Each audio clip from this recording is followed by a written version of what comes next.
Thank Rutgers-Camden and LAEDA, and especially CCOP for organizing this first of what I hope will be many opportunities for the community to engage in a quality conversation around policies and issues that are being implemented here in the city of Camden.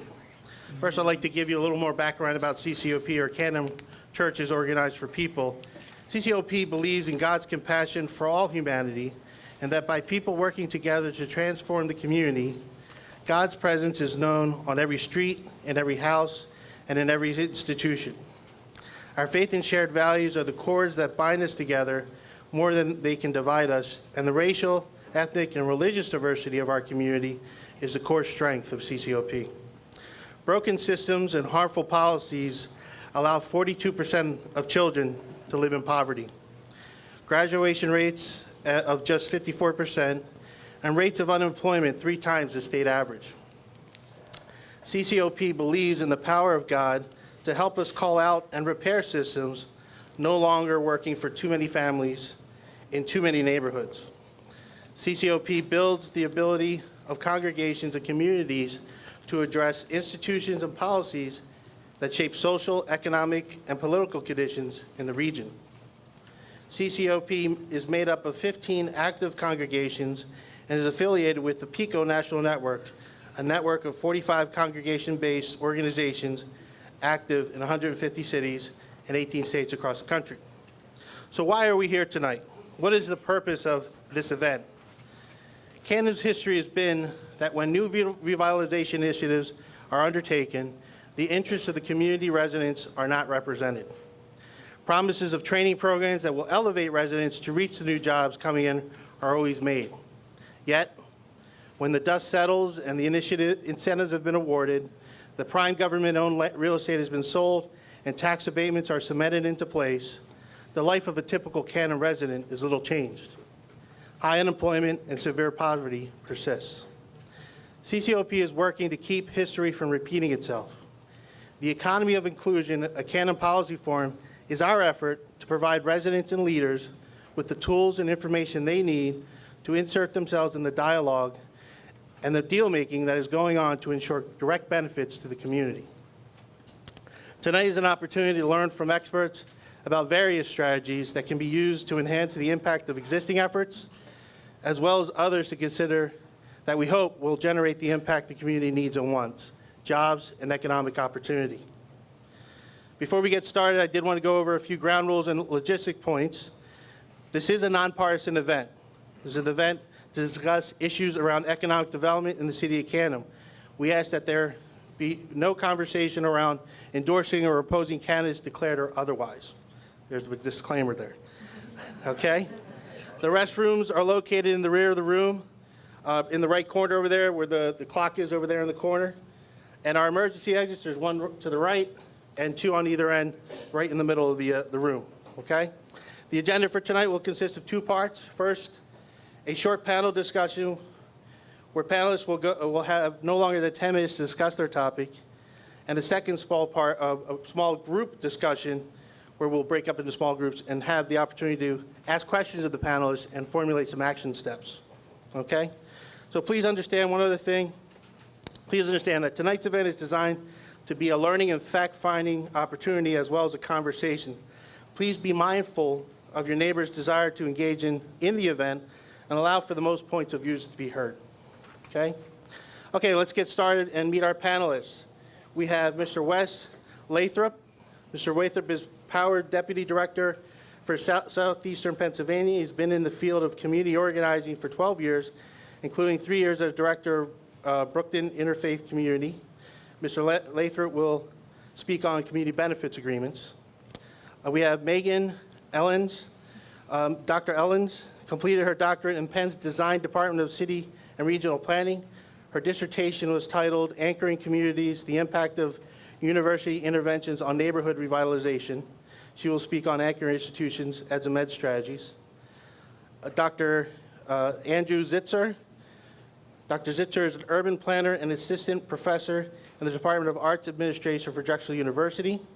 He received his bachelor's and master's degrees from the University of Pennsylvania and completed his doctorate in urban planning and public policy at the Edward J. Blaustein School of Planning and Public Policy, Rutgers University. Dr. Zitzer will speak on cooperatives. So we're going to start the evening with Mr. Latham. Thank you.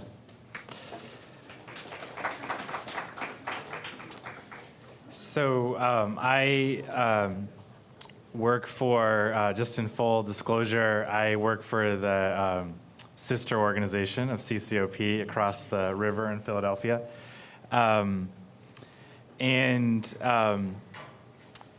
I think I do this work of community organizing out of a deep place of values that every single person matters, and that a recognition that my own story into opportunity of growing up with two grandparents. My grandfather was a UPS truck driver, and he never went to college.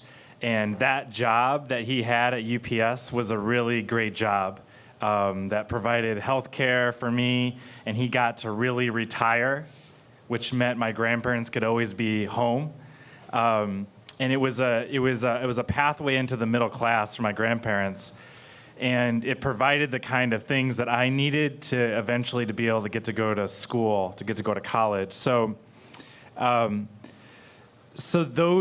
that context of my grandfather's job provided me the kind of opportunities I wouldn't be sitting here with you, and I wouldn't have been able to go on the sort of ride of opportunity that I've been able to in my career. So I want to talk a little bit about how do we create ladders of opportunity and pathways of opportunity for people. So I read something recently that said that in the 49 of the 50 largest cities in the United States, we're seeing a lot of growth, especially young people. And I know I live in Philadelphia that we're seeing massive development.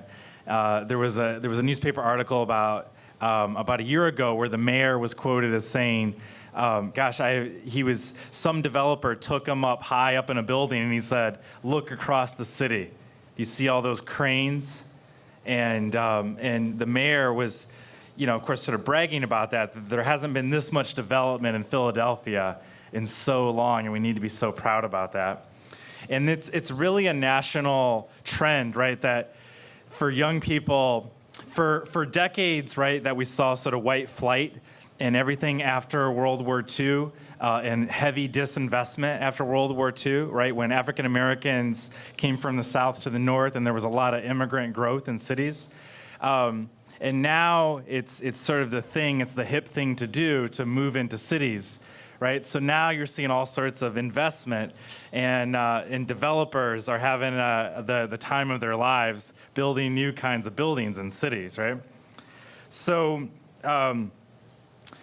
all across the country, the elected officials of these cities are offering up little sort of goodies for these developers and people who are trying to build things, right? And they're giving tax credits, and sometimes they're just giving straight up money, right, for these things. You're shaking your head. They're giving land. So cities are giving things away to usually often medium to large size companies and developers to build. And I'm sure you could all raise your hand, you've heard the promises, right? That's gonna get to us. We're gonna get those jobs. There's gonna be all these jobs. We're gonna cut this ribbon, and it's gonna benefit communities, right? And too rarely it ever does.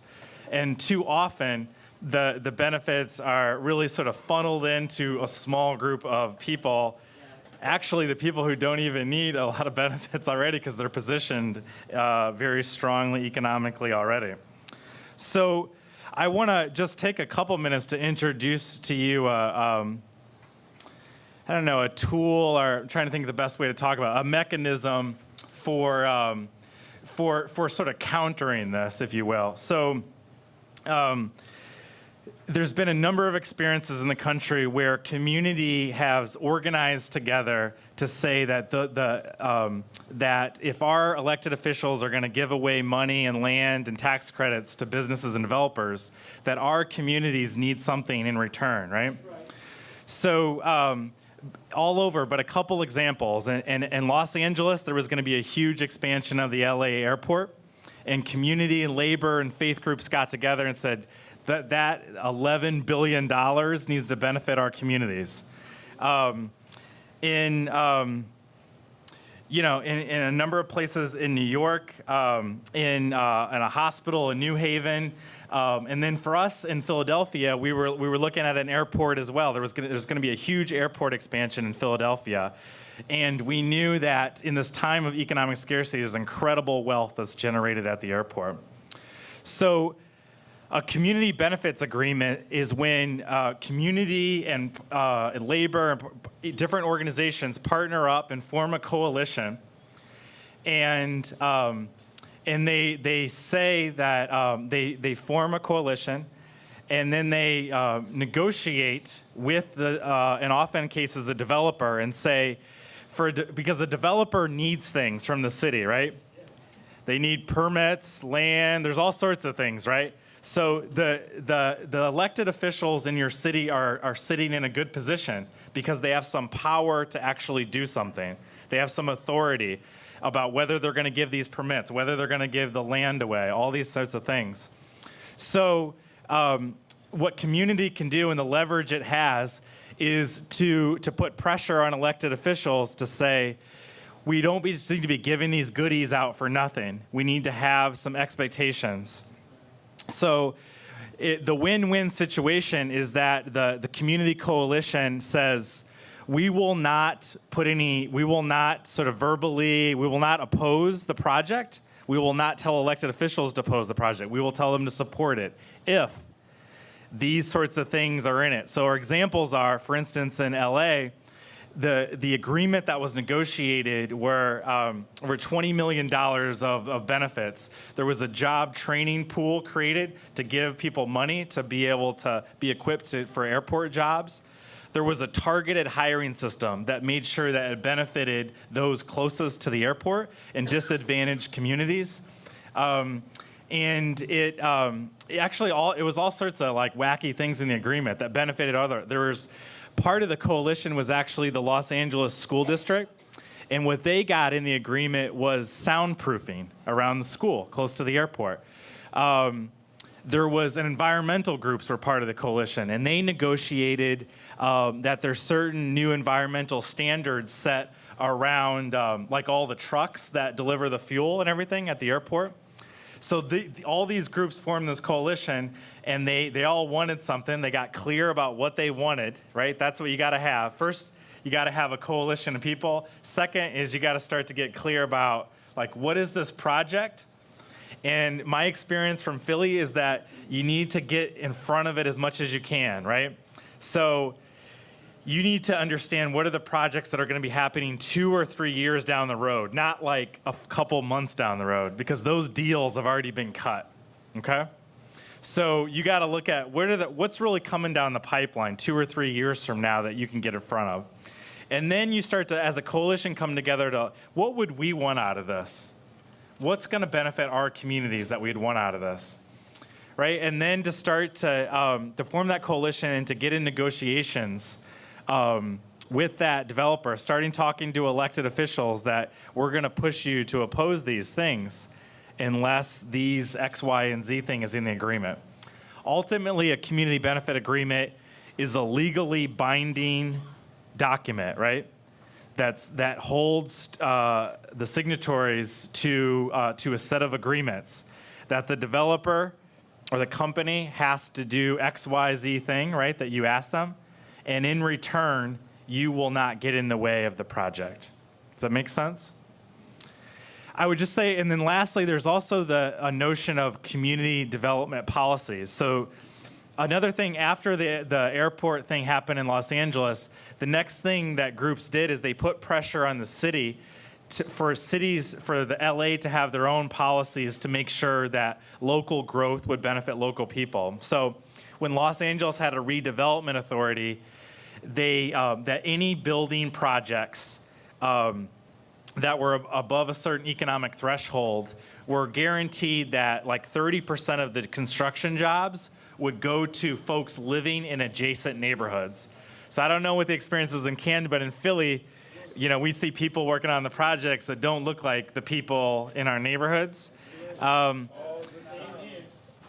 this goes without saying, right? But this kind of development without guaranteed benefits, it does a couple things that you're probably all very aware of. But one is it exasperates racial inequality often, because the benefits are usually going to sort of big companies that are white-owned companies that have a lot of white workers. In Philadelphia, it's a lot of sort of white men from the suburbs are benefiting from a set of jobs in very poor Latino and African-American neighborhoods in Philadelphia. So it exasperates inequality, exasperates racial inequality. And we've experienced that that community benefits agreements, community benefits policy can be a great mechanism to sort of to guarantee that those benefits go into communities. So thank you.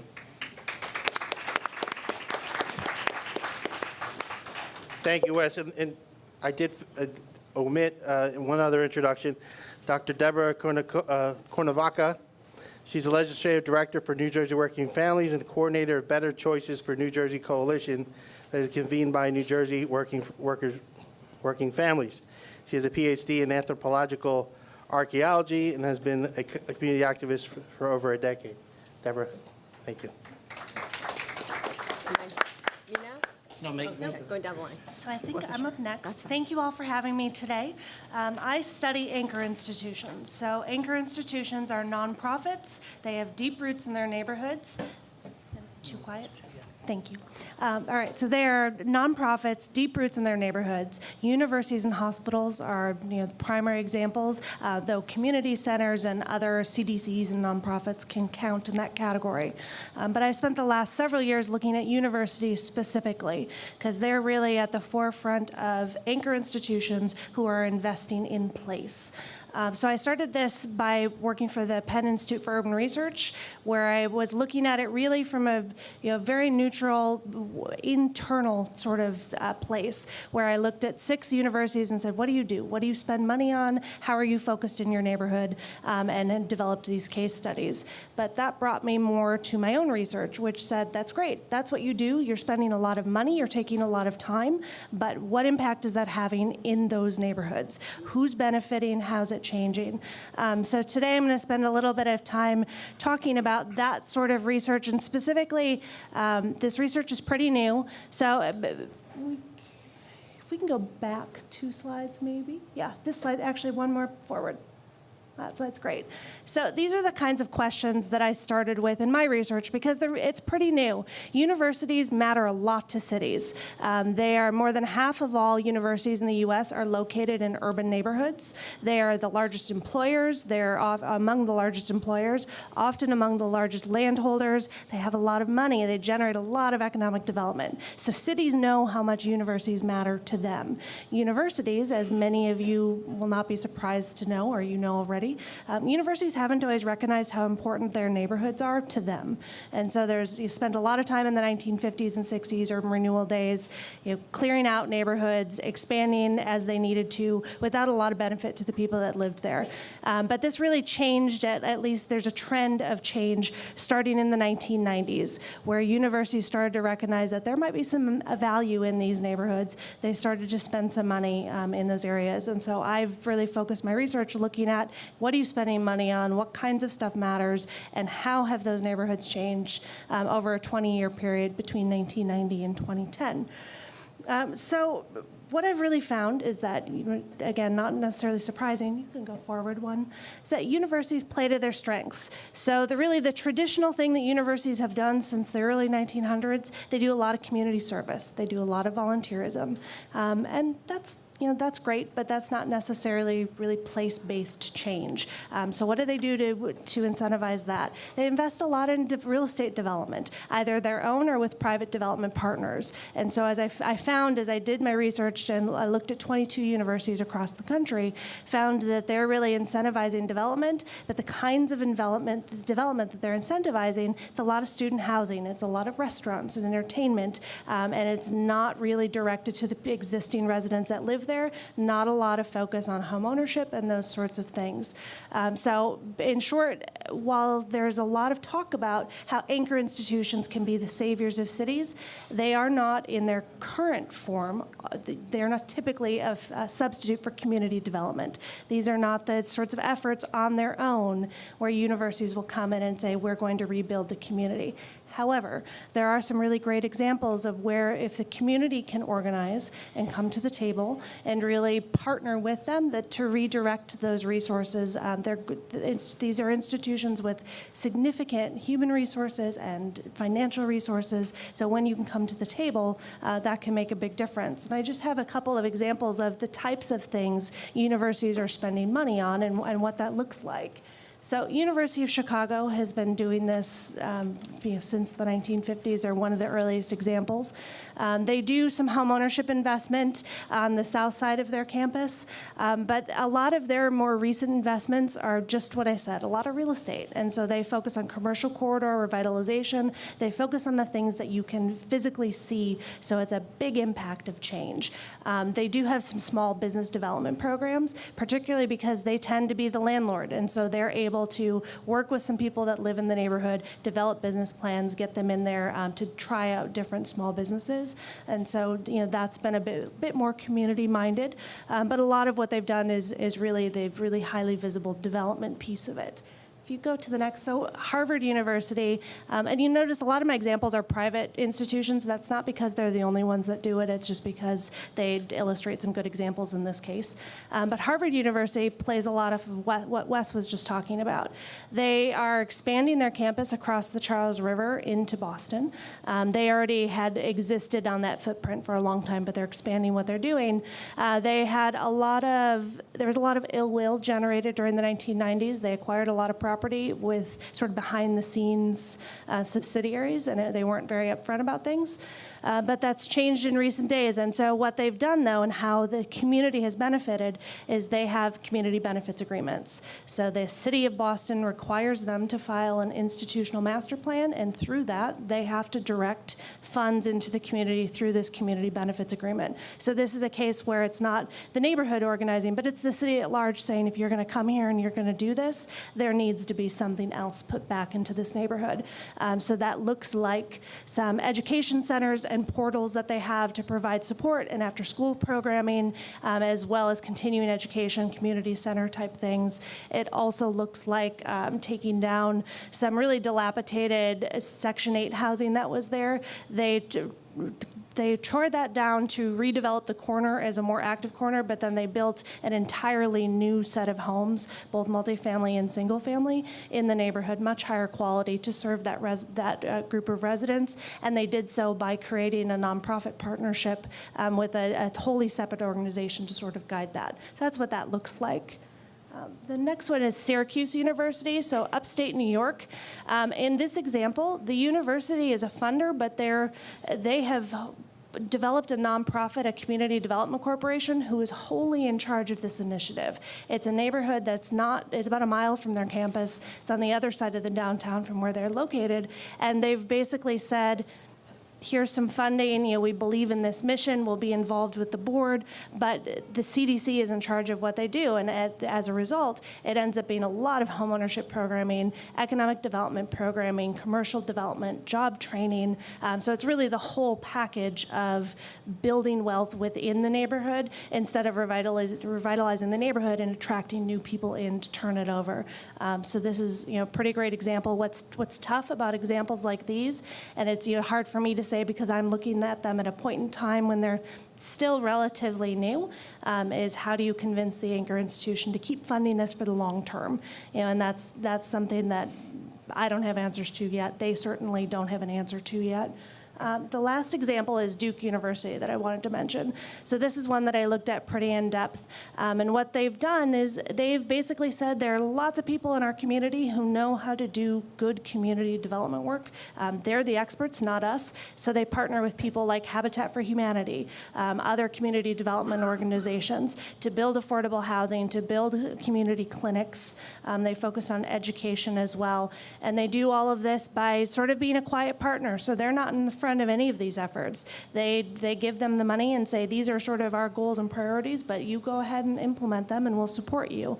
And they also achieved this, which is unique and something that I think for an anchor institution revitalization program to be most successful and be most beneficial to the community, they did it by allowing the community to direct the priorities. So they went out, they said, tell us what you need. They came together with those lists, and then Duke sort of figured out where do we align together and where don't we? Are there other players who could fill those gaps as well?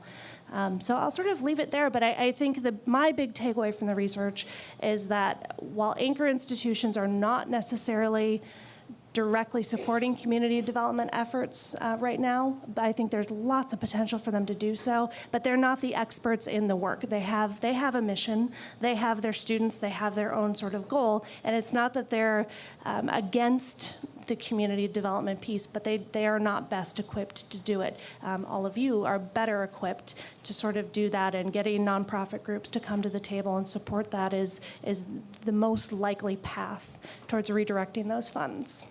Thank you.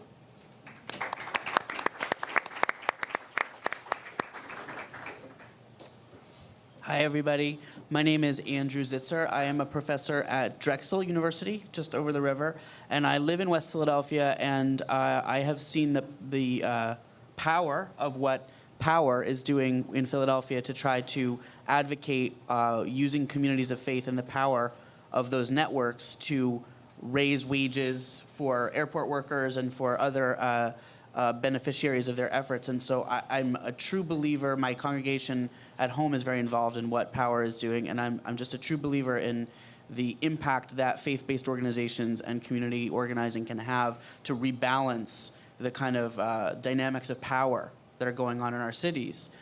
I'm going to talk about something a little different, though, which is co-ops, cooperative businesses, which are really a grassroots, local economic development strategy that people start on their own. So I'll sort of say what a cooperative is, right?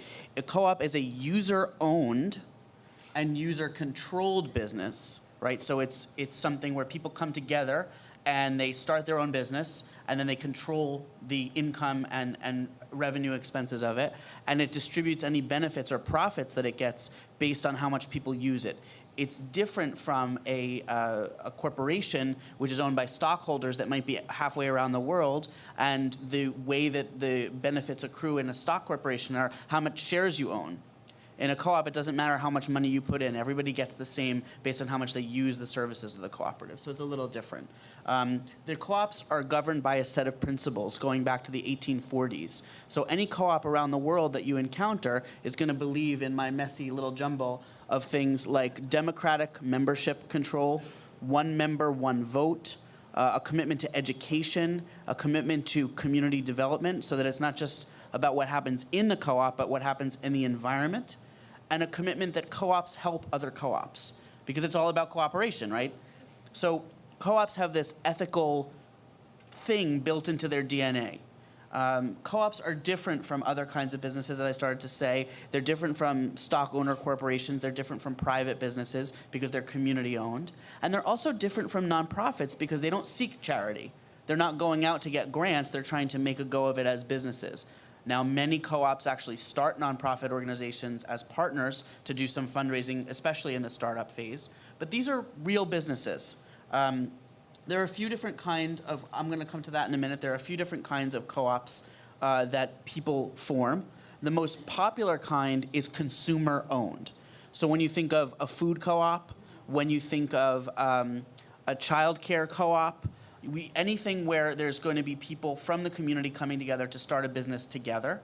Credit unions, a lot of people are members of credit unions, are an incredibly strong and robust banking sector that is cooperatively owned by people. Another kind of cooperative is one that's owned by workers. So people come together and start a business together, not to consume things like groceries, but to project their labor out into the community and to take the profits and manage them democratically and share them. The third major kind of co-op is a kind of a producer's co-op. So that's when independent business people own their own businesses, but they come together to do service provision together. So you can think of individual farmers, right? Every farmer owns his or her land, but when they want to buy seed or they want to market their products, on the broader market, they come together and have a producer's co-op. And actually, there are a lot of producer co-ops that we participate in that we don't even know about. Dunkin' Donuts is a producer's co-op. Sunkist is a producer's co-op. Ocean Spray, producers co-ops. These are independent entrepreneurs who realize the power of banding together to be in the marketplace. So there are a lot of co-ops, a lot more than most of us realize. There's 30,000 cooperatives in the US. These cooperatives control over $3 trillion in assets and generate billions of dollars in wages and in revenue. And Americans actually hold memberships at the rate of 350 million memberships in cooperatives. Now, a lot of people are members of multiple cooperatives, so that's how they count that. But there's a huge economic impact of cooperatives that is often unseen, because a lot of it is actually rural. And that's something I can talk a little bit about more. So I want to move on and just say, what are cooperatives good for? What are they good at? Well, they're good because the community gets to determine the kind of businesses they want to see. They're good because they provide things inside communities that the market doesn't want to provide. You can start a grocery in your community, even if Safeway or Acme or any of the others doesn't think the market potential is there. You know the market potential is there. You can do it yourself. They're also great suppliers of jobs for neighborhood people. In the food cooperatives sector, usually grocery cooperatives pay several dollars an hour more for their workers and offer better benefits than comparable supermarkets. They're much smaller, but they are often more concerned about the labor. And finally, any profits that are generated from cooperatives stay local. They don't fly out of the community to some remote place. So I'll just have one little slide on the history of co-ops. Co-ops really began as a community organizing resistance to the enclosure of public lands hundreds of years ago, when people used to allow their farm animals to graze, all together. People came and started to knock their heads and to say, we're taking this land and putting it into private property. Well, on the next slide, the first people started to say, well, if that's the case, then we're going to have all of these little people who've been pushed off our land, who've been pushed out of business, are going to come together to start our own thing and to try to not fight the one little person against the big behemoth, but when we come together, we have a lot of strength. So I want to just highlight a couple of examples of co-ops that are local, probably on the next slide. And there are two that I've studied a lot, which are food cooperatives in Philadelphia. One is in West Philly called Mariposa, and it employs about 55 people, and it has $5 million a year in assets. And then the one next to it is Weaver's Way, which is $20 million in revenue and employs about 155 people. And so food co-ops are small on one level, but certainly in a community where there can be a lot of vacancy or a lot of things that aren't being provided, they can provide a lot of jobs and they can provide a lot of revenue flowing into the local community. There are other kinds of co-ops besides food co-ops on the next slide. Also in the region, there's Home Care Associates, which is a women-owned business that has 250 employees, all doing care for seniors in their homes or disabled people.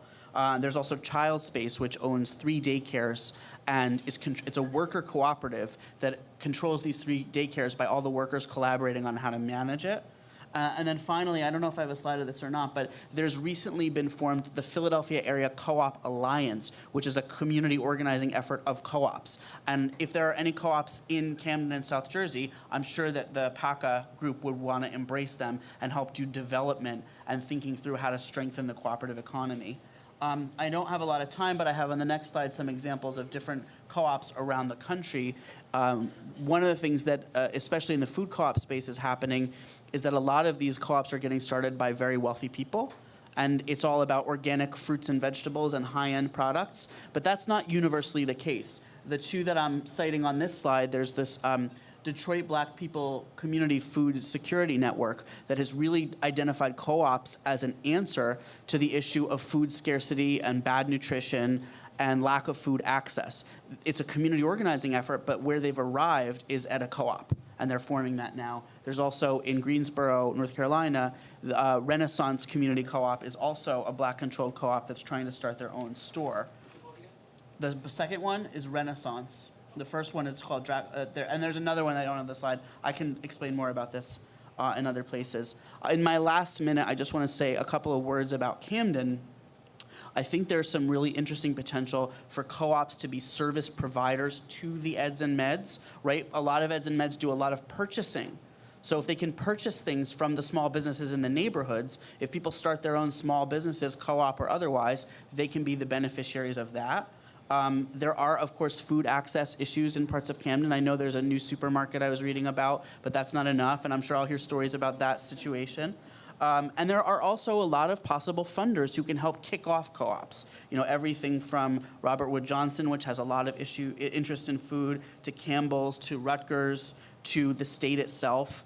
And even the Reinvestment Fund, which is a re-grantor that's done some work in Camden. If you can get these funders on board with co-ops, and some of them already are, businesses' ideas that people have may be embraced by some of these funders. And we can talk more about that in small groups. So thanks so much.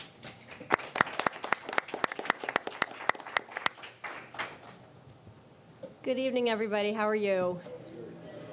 I want to thank CCOP for having me here. I am honored to be able to come down and speak with a panel which are full of ideas which I think are far more uplifting and positive than the news I'm bringing to talk about. But I will demonstrate the need of your work. So I'm grateful for that. And it's especially true that to be here in Camden is so important because under the administration, the current administration, the state economic policy is using Camden right now as perhaps a guinea pig of a kind of economic development which is being doled out at an unprecedented rate that we've ever seen anywhere nationally. And that is the one of corporate subsidies, right?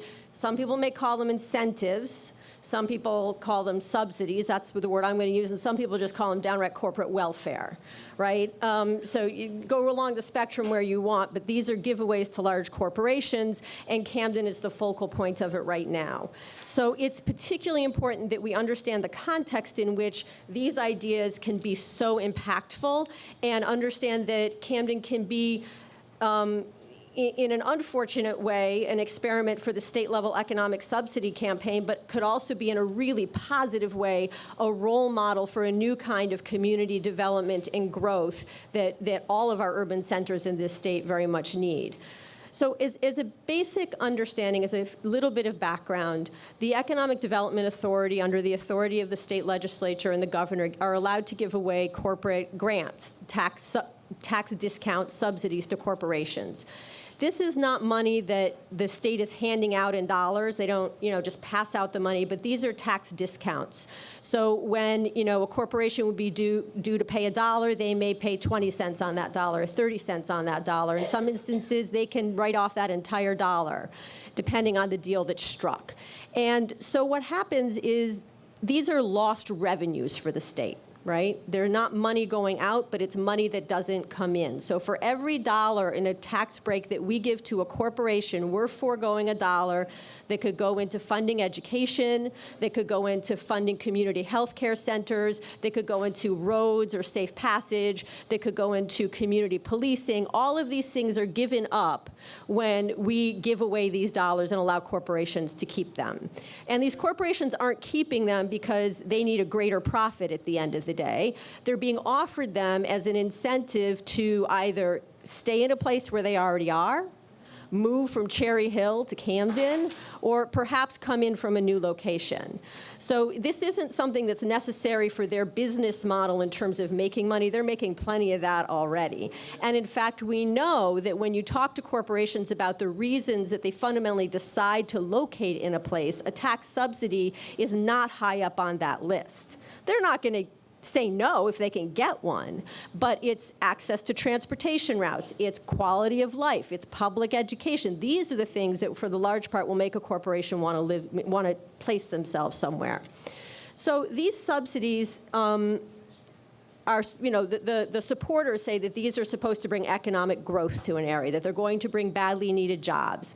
And so over the course of the past 5 years, as the economy in New Jersey has been struggling, we've promised away $5 billion with a B in future tax revenues over the next decade. That's $5 billion we won't take in. Some years like this next year, it's estimated at about $300 million. It peaks depending on when different corporations get to cash in on these deals up to $1 billion. In any single given year. These are huge amounts of money. And so it's really fair of us as citizens, as residents, to ask, what are we getting for this, right? When we're giving away all of this, when we're giving these corporations additional opportunity to make money, what are we getting for it? The first thing to note about it is that although there is a law under existing law at the state that every year we receive a unified economic report on all of these tax subsidies, where these grants are at, whether they fulfilled obligations of hiring, what the jobs are that they're giving. We have never once received this report. It is to be issued by the Department of Treasury, and they have refused to give it. For year after year after year, right now they're hiding behind some federal tax claims of privacy issues. Right? So one of the immediate things that we're doing through my organization at Working Families is proposing legislation saying, look, if you want to get this tax credit, you're going to sign a waiver of this alleged federal privacy issue, which we call into question anyway, and make sure we release the information. It's also why we've called for a moratorium on any future giveaways, that the EDA should not be allowed to give away one more subsidy until they've met the requirement of law to demonstrate what they've given away, what these corporations are getting, and what the true benefit to communities have been. Thank you for that. We want you to join our fight. We've had the opportunity to have 3 of the major papers in New Jersey endorse this, the Star-Ledger, Asbury Park Press, and I think it's the Courier Post. Oddly enough, the Philadelphia Inquirer hasn't quite come on board yet, but we'll work on them. We'll work on them. A little bit of a higher, some other obstacles there. But so we don't get this report, so it's a little bit hard for me to come and tell you exactly what we're getting and what we're not getting. But here's a few things that we know. We know that a lot of these subsidies are given to corporations that are already in New Jersey, right? So I think it's Volkswagen. Is it Volkswagen Subaru that's moving from Cherry Hill to Camden, right? Now, they're supposed to retain 500 jobs and create 100 new jobs. So in fact, when you look at the entire spectrum of grants given to Camden recently, you'll note that 76% of them are retention jobs, and less than 25%, because there's a couple of other categories, are actually new jobs. That means what you're getting, highway robbery, you got it. Because what you're getting then is not new jobs for the people of Camden. What you're getting is a change of commute for the person who used to work in Cherry Hill. Okay? That's one really big problem. Another really big problem is even amongst these new jobs and amongst the ones that are retained, not a single one of them is required to be a Camden hire, and it's not even required to be a New Jersey hire. Now, if I live in Middlesex County, maybe being a New Jersey hire isn't such an issue. You can kind of guess that you're going to be a New Jersey hire. When you live in Camden and you're bringing the Sixers over, where are those jobs coming from? Where are the people they're hiring? They're bringing over the same people who worked across the river over to work in Camden. They're not local jobs. There is no requirement under current economic development grants that you have local hires, that you have state hires, that you provide job training. Okay? It doesn't exist. So you can't be assured that you and the people of Camden will get a benefit in any real way. So, you could argue, okay, all these people are coming in. 500 people who used to work in Cherry Hill are going to work in Camden. Maybe they'll do their dry cleaning here. Maybe they'll come and eat lunch here. Maybe they'll use a local preschool. So maybe there will be some trickle-down economic benefit. Maybe. It's a gamble. It's possible. Although Holtec is advertising very proudly that they're going to have a completely self-contained campus. Right? So you can go to work there and never need to leave your campus. So tell me how that's really going to benefit a community. So I am just giving you like a little nibble of the problems. Another problem is that the net benefit which allows these corporations to get these grants extends over a 35-year period. They only have to stay in New Jersey for 15 years. Okay? So if you actually shrunk down the net benefit analysis to the time that they would be required to stay, there wouldn't really be any net benefit to having them here. And there's no assurance that after the 15 years when they can pick up and leave, that you will have any residual benefit at all. And remember that a lot of the properties that they're coming into in Camden are tax-free, tax-exempt properties, so you're not even collecting increased property tax on them. What you are getting is increased stress on your infrastructure, because you're going to have more people driving in and out, you're going to have more people, more policing, more traffic. All of these issues are going to happen without any assured benefit to your community. One way of looking at this, as a stark example in my minute left, is that Holtec is supposed to create 235 new jobs, so they're retaining 165 new jobs. They've been given a subsidy of $260 million. You know what the price per job is? $658,000 per job. Okay? Now imagine what we could invest in Camden, communities, in our schools, in community sustainable neighborhood schools, right? They would form the basis of strong communities and strong neighborhoods if we had that kind of money. So I just want to end by being really clear that, because oftentimes the critique is, well, if we didn't do this, you would not have any growth at all.